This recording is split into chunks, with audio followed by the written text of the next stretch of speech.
Okay, and we're live, and this is the third, well, not the third day, but I guess the third Wuhan flu stream I've done. And just an update. Apparently, they've closed in dining options if you live in the state of South Carolina, so uh, you can't go to a restaurant and eat in South Carolina. I know they've already pretty much foreclosed that option in New York, uh, more or less. I think you can't any bar that doesn't serve food is essentially closed. So for people who are nostalgic for the Prohibition era, they hey Jonathan.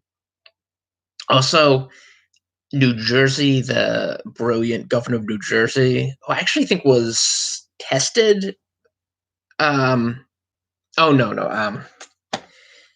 he has some type of pancreatic cancer, I believe. He's not sick. Scratch that. He has some type of pancreatic cancer, I believe he's being treated for. But Phil Murphy, he ordered or recommended that people not travel between 5 a.m. or 6 a.m. and 8 p.m. So that basically anyone who wants to leave their house, the entire state of uh, many millions of people will be clogged into the same traffic arteries at the same time. Hi, Matthew. So, as you can tell, there's a mayor of Ohio who's apparently banned gun purchases. So, the Second Amendment is being suspended in some areas. The First Amendment is basically under assault everywhere. Um, you there was an op-ed in the Wall Street Journal by the mayor of Charlottesville. Now, I don't know how recent this was. I think it was recently, which basically calls for us to rethink the First Amendment. In other words, suppress free speech that he has an issue with. Now, in this case, it's targeted towards the alt right or the white supremacist speech. But again, once you allow the government to start specifying which speech it would be, it can control. You've basically handed them the keys to do whatever they want, and I think that's something that.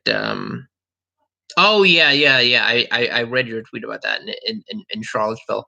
It's strange in West Virginia. West Virginia, I think, is the only state now that has no recorded cases of COVID-19. It's basically it's kind of ironic when you think about all the massive healthcare infrastructure problems in that state. I don't know. Those of you who are fans of David Wood and Act 17 apologetics may have been following the travails of his brother who overdosed and his mother as well, who actually died um, from habitual drug use and drug addiction. But apparently, West Virginia is the only state now with no recorded cases of COVID-19. How long that lasts is open to speculation. I have no idea because it's in every other state, even Idaho. I mentioned this in the other stream, but someone on Twitter asked me for recommendations of where to relocate. They were thinking of bugging out and moving to Idaho for a couple of months. And about 12 hours later, they recorded the first cases of the Wuhan flu in Attic County, Idaho. So there really is no escaping it if that's the plan, to just try to physically escape the virus. I think that's a bit of a bit delusional at this point. Academic hiring freeze. Yeah, Florida. I think Fort Lauderdale has also basically just closed down restaurants. It's not even dining in. Lauderdale. I believe it's the mayor has essentially said that you're not allowed to operate if you're a restaurant. So basically, you can't feed people if you're an owner of one of these. Um, if you serve food in one of these restaurants in that city, which is remarkable. But like I said, the politicians are going to use this, exploit this to the fullest, putting aside changing the dates of primaries or elections. They're going to exert their power to the maximum capacity. Learn to cook. Yeah, I don't think there's any alternative. But then again, if you live in an agrarian part of the country, it's probably a lot easier to. I mean, you're probably immunized to the at least for the time being to the rule of politicians until we start imposing New Deal like restrictions on what people can grow. I don't know. Maybe they'll. I'm sure there are leftists, old old school leftists who probably do want to reinstitute the Agricultural Adjustment Administration. There probably are plans. I mean, if you look at Twitter now, there the people who are statists are really chomping at the bit and using this as an excuse to just justify every sort of um, government government action or program. And one of the interesting things is looking at the media when Trump said, and Stephen Miller, who I'm not always a fan of. He's a writer for the Spectator, and he's kind of a Fox News, not talking head. He's been on Fox News, and he's kind of a conservatarian, I guess you would call it. He I think it was him. I forget if it was him or T. Beckett Adams, one of these guys. They had a great line, and he said, and he distinguished it the way that some people use "enemy of the people" when they describe the media.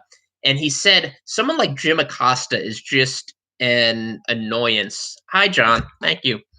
Yeah, we should pray for everyone. Hi, Miss Bluebird. And he distinguished the idea of someone who like Jim Acosta, who's just an obnoxious, almost sort of laughable figure, kind of a foil for conservatives or President Trump, just because he's such an incompetent, ridiculous person. Like someone like that isn't an enemy of the people in the sense of this is someone we should be concerned about, but the broader media structure has acted as our enemy, particularly when you see their coverage of the Wuhan virus.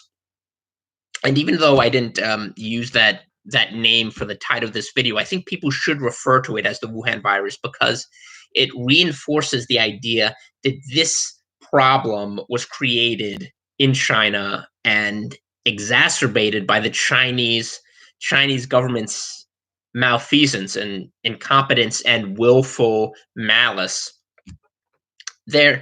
And you can see this the media, which is abetting them, and it has basically, with the exception of the Epoch Times, which is probably the only major newspaper that I can think of that's been standing up against this tide.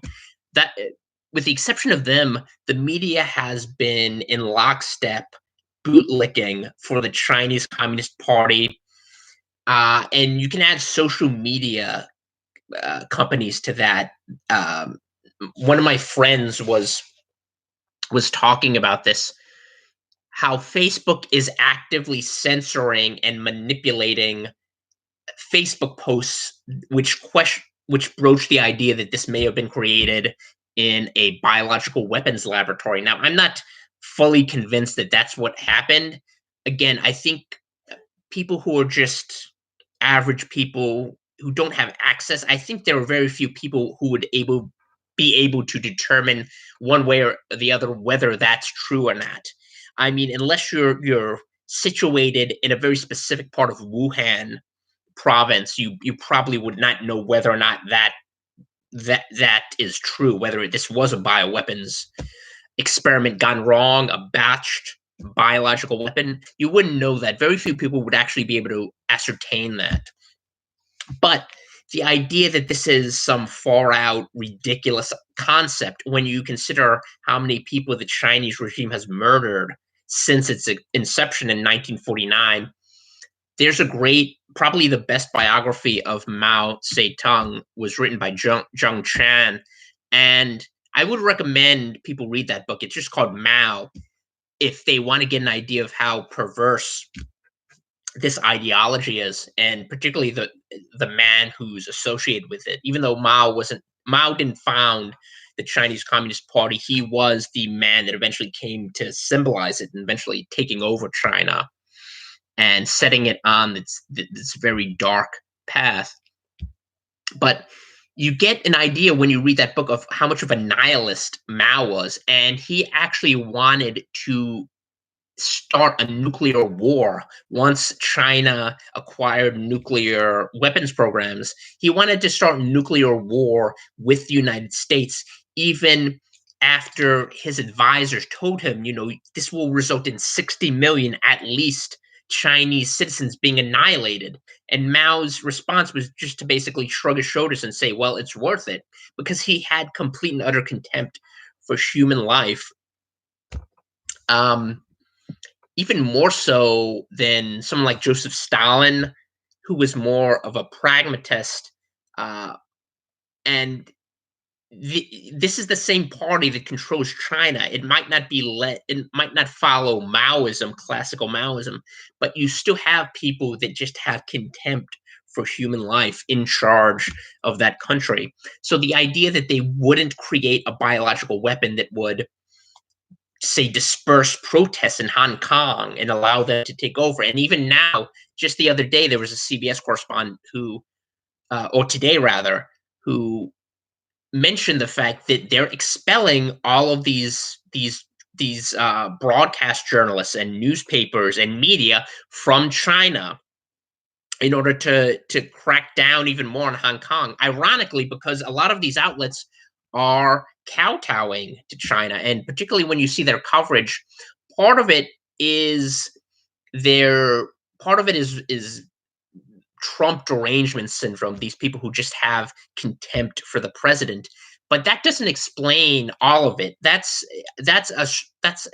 an element without question, but I think an even bigger element is these people are not. They're not doing this. They're not reporters trying to report or uncover the truth. That's not their motivation. They're ideologues, but they're also people who are willing to kowtow to the worst, most ruthless and anti-American forces on the planet. And you see this, the coverage in the Wall Street Journal, the coverage on MSNBC. You can virtually name any outlet, like I said, aside from the Epoch Times, which is understandably, considering the origin of that newspaper, is very anti-Chinese Communist Party. And they're the only ones who are doing any genuine reporting about what's happening in China. Even this idea that China has contained COVID-19, that the cases have decreased. There's no evidence for this outside of what China itself is reporting.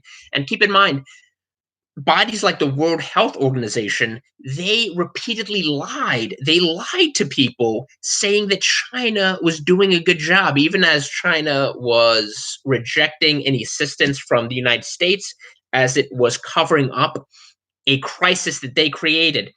And it's not helping Taiwan because, again, containing an epidemiological threat is not what the Chinese government is concerned with.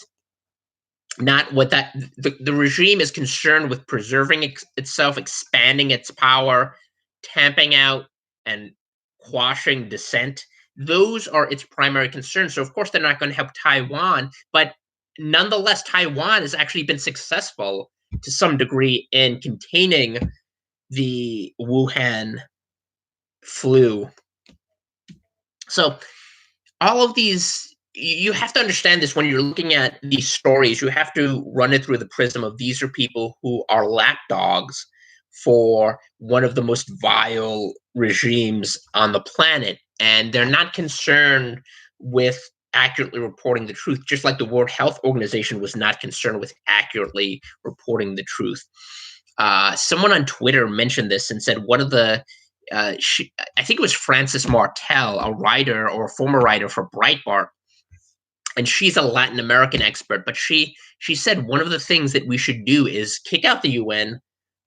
This was in response to a tweet by UNESCO, and we should have never funded the UN and helped it to create it in the first place. But we should kick out the UN. We should sanction China. um, one of the problems is that a lot of our drugs are manufactured there and our hands are tied. We should have moved against China after the Beijing massacre. That would have been the perfect time to crush them. Uh, but now they're in economic power. They've inserted themselves into every aspect of American society, particularly Hollywood, academia. And this is something the Epoch Times has pointed out. I'm not trying to I'm not this isn't a promotion for the Epoch Times, although they're a good newspaper. But this is something they pointed out. These Confucian societies that are planted on almost every major campus. The fact that one of the things that the Jeffrey Epstein scandal pointed out, even though this was kind of ignored by the media, naturally, was how in bed these academics, these so-called scholars, were with China, just like they are with these Gulf Arab states that bankroll department chairs and send thousands of uh, foreign students to bolster college enrollment. They're in bed with these people who do not have American interests at heart. They don't even have their own citizens' interests at heart. So why would we be able to trust them? It doesn't make any sense. Um, yeah, SARS, MERS. That's another thing. When you look at these global pandemics, how many of them have originated in China? Even if you reject the idea that this is some sort of botched bioweapons, which again I wouldn't rule out. Um, how do I get some China? Yeah, it's. I guess they're very selective about who they prop up, but it's so bizarre when you look at the Chinese ambassador to South Africa is is floating this rumor that this was created by the United States. The Chinese military, of course, is propagating this, and they're allowed to do this freely on Twitter. These people who are just trying to economically damage the U.S., who are trying to spread confusion and deny the actual source of the virus, they're allowed to freely use Twitter. They're not shadow banned. They're not they're not shadow banned. They're not banned at all, which makes you wonder how much interest these social media companies actually have in propagating the truth. Um, yeah, Romney is floating a version of the UBI now, so maybe Andrew Yang was victorious, even though he went to defeat.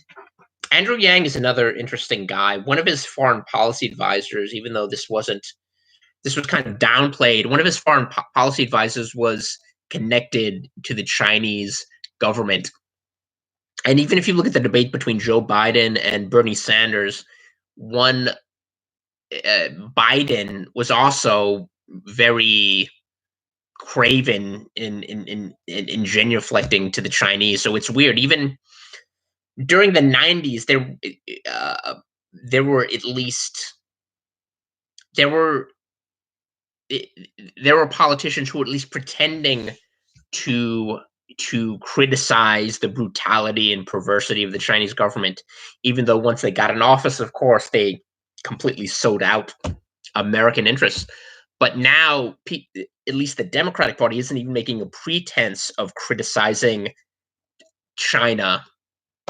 I mean, there are some there were some columns, I believe, in the Washington Post, of all places, that were that were critical of China and pointed, but one of the reasons for that, and this is also an interesting aspect of the aspect of this story, is that the Uyghur situation, the fact that the Chinese government is persecuting Uyghurs in Xinjiang province, or East Turkestan, as the jihadists Uyghur separatists would call it. And that's one of the reasons that the Washington Post is somewhat critical. In fact, there's a picture of Jeff Bezos next to a group of mourners the group of mourners uh, for the Saudi quote unquote dissident who was murdered in the Turkish the Saudi consulate in Turkey.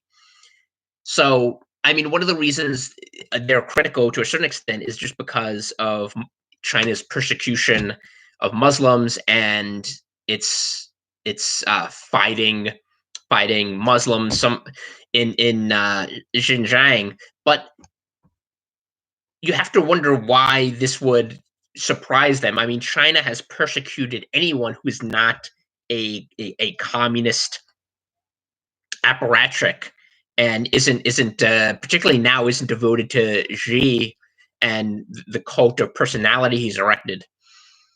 And they've persecuted Christians for since the beginning of the regime. I mean, if you look at some of the martyrs over the past 70 years, you have people like Watchman Nee and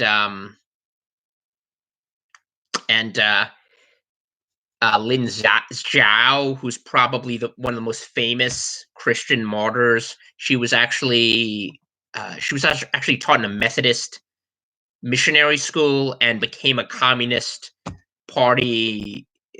Joined the Communist Party during the revolution, and later on was imprisoned. She actually wrote letters. They're called blood letters. Lin Zhao. She wrote them in her own blood from prison. And today, of course, Wang Yi, the pastor at Early Covenant Rain Church in Chengdu province, but he's not the only one. It's not just the Christians in Chengdu. The Christians all over the country are being persecuted. Their churches are being destroyed. They're being imprisoned.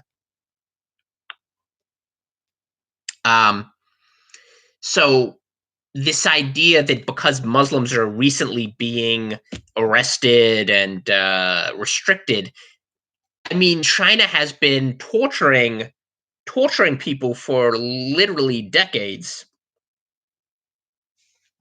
Did the same. They've been torturing people, particularly Christians, and it's interesting when you look at it.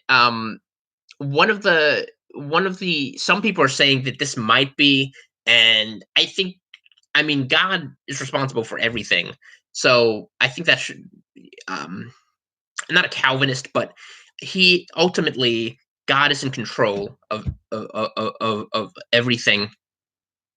Yeah, Falun Gong. The people who started the Epoch Times were Falun Gong practitioners. Um, but some people are saying that this might actually be punishment for persecution of Christians in places like China and Iran. I made a joke, but I said that the Wuhan virus has done more to affect regime change in Iran in the past 4 weeks than the U.S. government has in the past 4 decades. You've had advisors to Ayatollah Khamenei killed. I think 3 or 4 top-level Iranian Revolutionary Guard Corps have been killed. So the Pasdaran are dying. The Ayatollahs are dying. I think 8% of the Iranian parliament is infected. The locus is in Qom, which is the Shiite center. This is the place where Ayatollah Khomeini uh, set up shop, and where basically the spiritual heartland of Shia Islam in Iran. There, it's worse than anywhere else, and it's affected China. Oh, hi, Air Church, and it's affected China, which has persecuted Christians relentlessly and continues to persecute them. And there was a study done recently. I don't have the name of the think tank that did it. But I can't recall it offhand, but there was a study done which actually documented how countries that persecute Christians and that kill Christians ha- are um, are opening themselves out up to being deposed. And of course, there are many anti-Christian regimes that stay in power for a very long time. I mean, the Soviet Union was in power for 70 over seven decades, basically. But these regimes eventually, God judges them, and you can see that even in countries like Sudan. The Islamist government in Sudan just recently was overthrown by the people, and you have a kind of quasi civilian, quasi military junta in charge now. Hi, Alejandro. So it, God does exercise judgment on countries that persecute believers, his followers, even though it might not happen immediately. So, I mean, there are some people who believe that's what's happening in China right now, in Iran. Uh, and I think it does have some scriptural support. But also, as I said, there have even been studies on this that have documented this, that this you can actually trace this. For example, like in Sudan, um, yeah, South Korea, it's funny. They're probably doing better at containing the virus without stripping away people's liberties than any other country right now. They're kind of doing the opposite of yeah, Ghana is a very Christian country. Uh but South Korea is doing a better job at containing this virus than virtually anyone. And one of the big centers of outbreak, and I I think I said this is where it began in South Korea, but apparently it didn't begin there. But in Daegu, which was the city many years ago where there was someone who actually incinerated an entire train car full of commuters. Um, a mentally unbalanced man just set fire to an entire train full of people.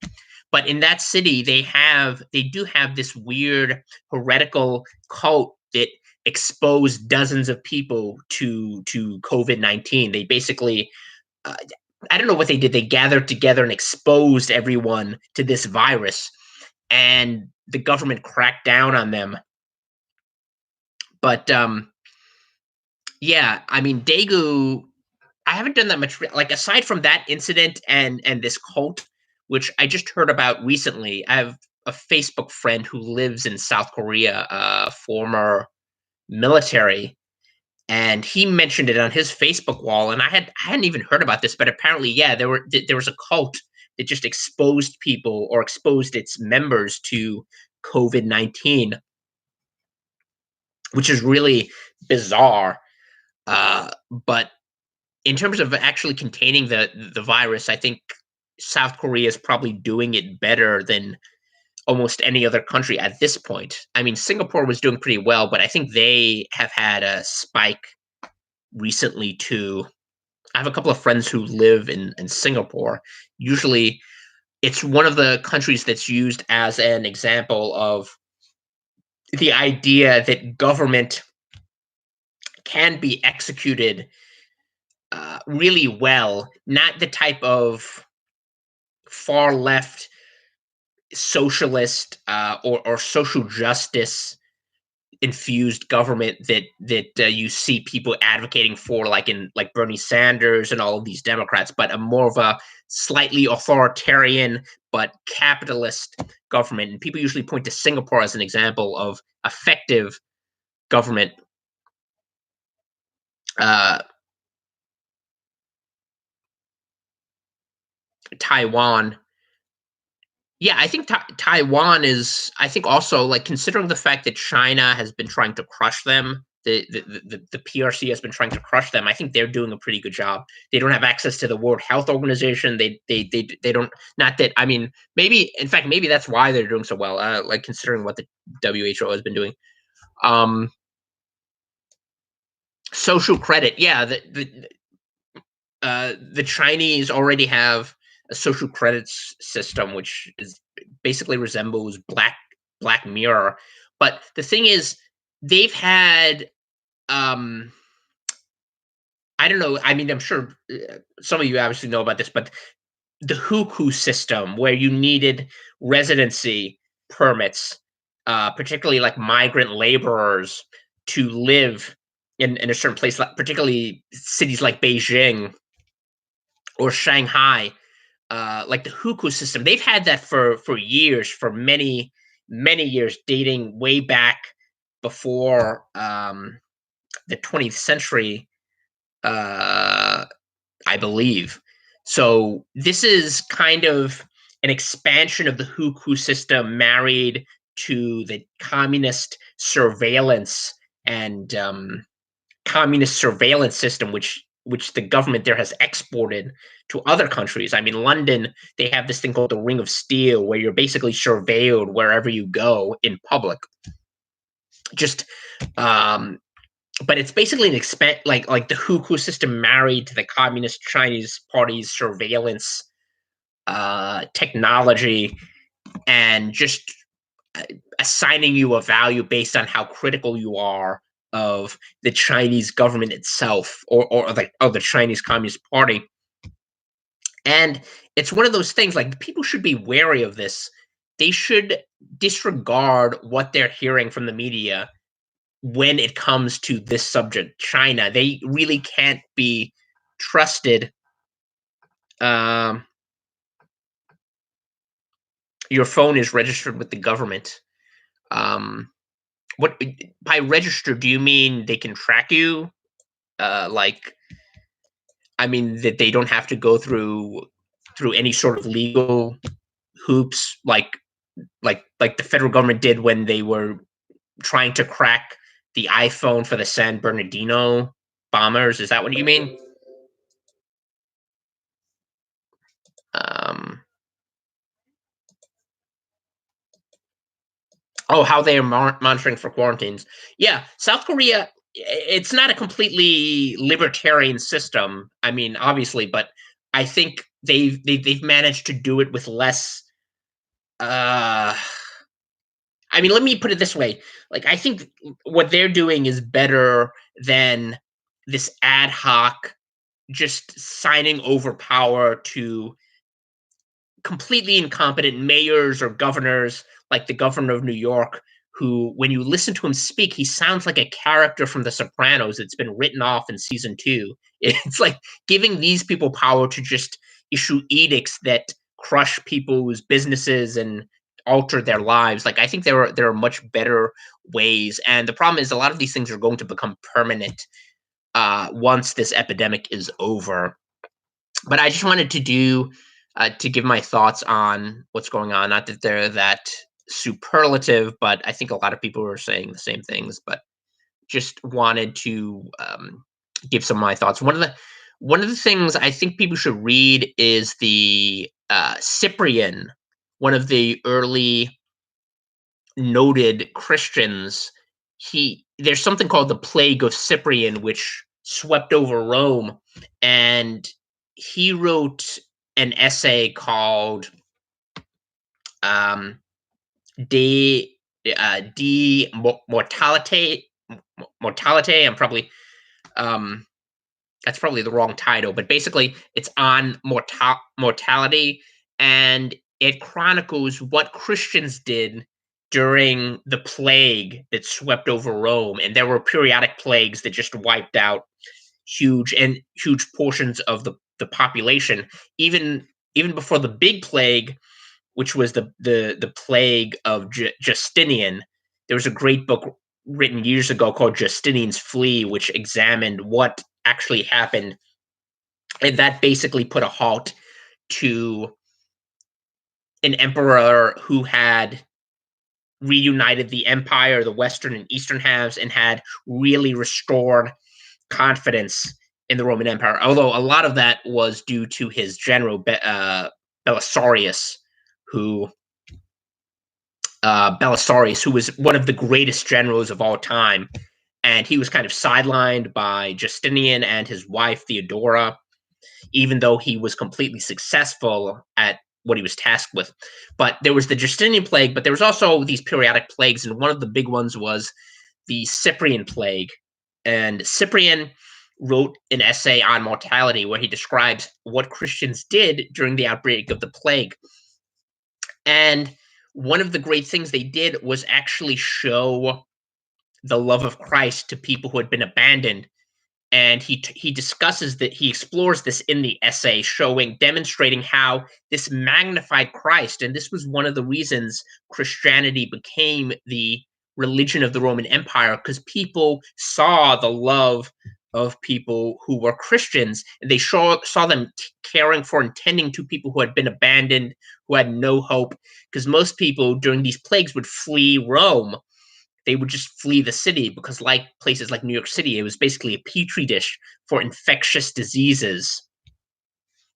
And you would have people flee, and the people who would remain were Christians who would care for those who had been abandoned, who weren't able to flee. And this was one of the reasons you saw Christianity grow within the Roman Empire, and you saw the eventual decline and death of these pagan religions. The Roman pantheon basically disappeared. And the plague of Cyprian happened, I think, about a century before the Edict of Milan, before Constantine legalized Christianity. But it was one of those things that actually contributed to society, Roman society, changing their opinion of Christianity. Happy birthday, Nick. I don't know who Nick Gurr is, but happy birthday. Hope you're enjoying it. But yeah, people should look for that essay on mortality by Cyprian. It's really good illustration of what Christians should do. I forget if it was Mike Winger or Dr. Brown. I think it was Dr. Brown. He said one of the things Christians could do is act normal, and I think that's great advice. Besides just witnessing to people or trying to focus people's minds on what's important, I think acting normal when everyone is acting so irrationally, I think that's another great thing that Christians can do. Oh, wow. Oh, I'm okay. I'm gonna. Uh. Oh, okay. I'm gonna ban that guy. Uh. all right. Um. Thank you, Alejandro. But one of the things that Christians can do. One of the things Christians can do is act normal when people are losing their minds, and I think that's basically that's good advice. Um, and act normal, and show people that this is show people love, like Cyprian. Uh Anyway, those are my thoughts for today. I might do another live stream sometime probably this week. Again, there's not much else to do. I mean, that's probably what people are doing, just looking at the internet. Uh, and I will see you all. Thanks for coming, everyone. King Kush and Matthew, Irene, Air Church. Speak peace to those who live in fear. That's great advice. And with that, I will see you next time.